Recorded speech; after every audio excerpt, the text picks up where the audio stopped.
Indoor recreation spaces larger than 500 feet can have up to 6 people inside. Any spaces smaller are limited to just one-on-one services. All right, drop and give me 20 now. While this glacier was just discovered, it's actually not that hard to find here on the map. All we do is zoom in here on South Sister, spin it around, and there's our new glacier. For municipal courses and public courses like Juniper, the pandemic's golf boom has been a hole-in-one. Typical rainfall for this point of the year in Bend is about 4.7 inches. So far, we've only gotten about 3.1. Normally, a dock at one of the boat launches at East Lake would look like this, actually in the water. But because the water level is so low right now, if we push that back, it's more like a dry dock. Swan began the final round 2 strokes out of the lead, but she made a move on the first couple of holes with birdies at 1, 2, and then here on the par 4 third, she took the aggressive line, launching her ball straight at the green, 280 yards away, and finishing here, just about 20 feet. Central AC units like this one help keep our houses cool, so we can stay inside and out of the heat. All right, let's see what this is all about. All right.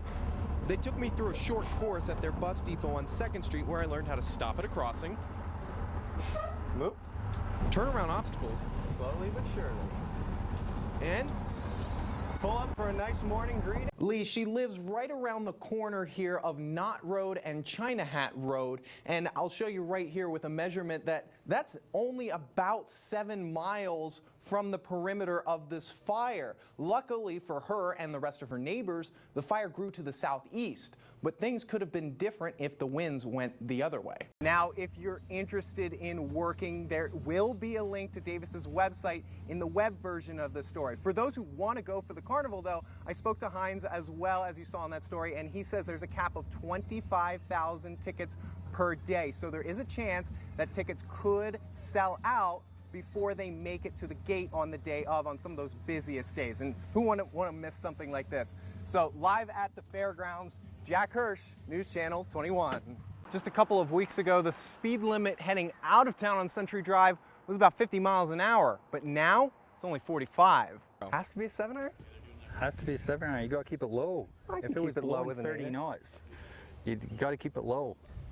You want to keep it low with an 8-iron. It's going to have too much check. That's better. That's better. You watch this. For the last several weeks, Dr. Beard Irvine has displayed a pride flag that looks like this one outside of her office. But last week it was ripped down. So they replaced it with another flag that said, "Humankind be both." That flag was also ripped down and they left the shreds up.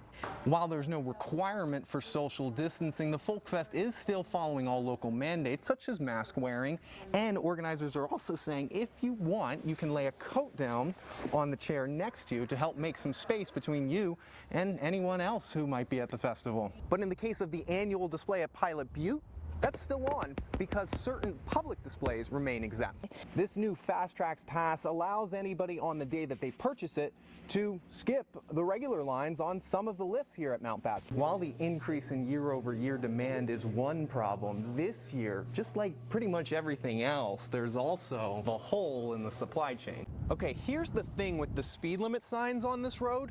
They're actually wrong. In 2003, ODOT rescinded the 50-mile-an-hour speed limit on Butler Market Road and changed it to 55. They just never changed the sign. Now for the major retailers, most of the deals are back online for Cyber Monday.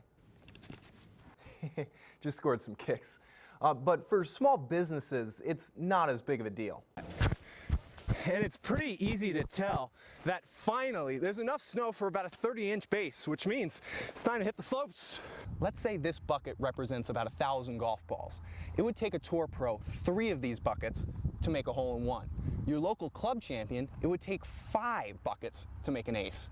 And the odds of making a hole-in-one for an average golfer are just 1 in 12,000, meaning it would take 12 of these buckets for them to make a hole-in-one. For the last 6 years, Cheatham has had this half pipe in his backyard, but pretty soon he's going to be taking it apart and moving it here to the new site of the Lapine Skate Park. Or maybe you think lighting a candle might take some of the smoke out. No, you definitely should not do that. It just adds more smoke to the air.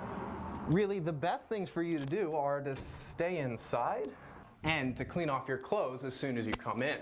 Even though there are still fire pits here in day use areas like this one, signs are posted on trees here to show that fires are not allowed currently. This is what the Deschutes River looks like normally, but take a look at it now. It's got this kind of greenish murk. This is my pal Franklin. He's a 3-year-old Dachshund Beagle mix, and his job is to help find lost cats. What was once this big tree behind me was whittled down and whittled down some more throughout the course of the morning, and pretty soon there really wasn't much left of it. Staying out of the smoke, yeah, easy for you to say. Jack Hirsh, News Channel 21.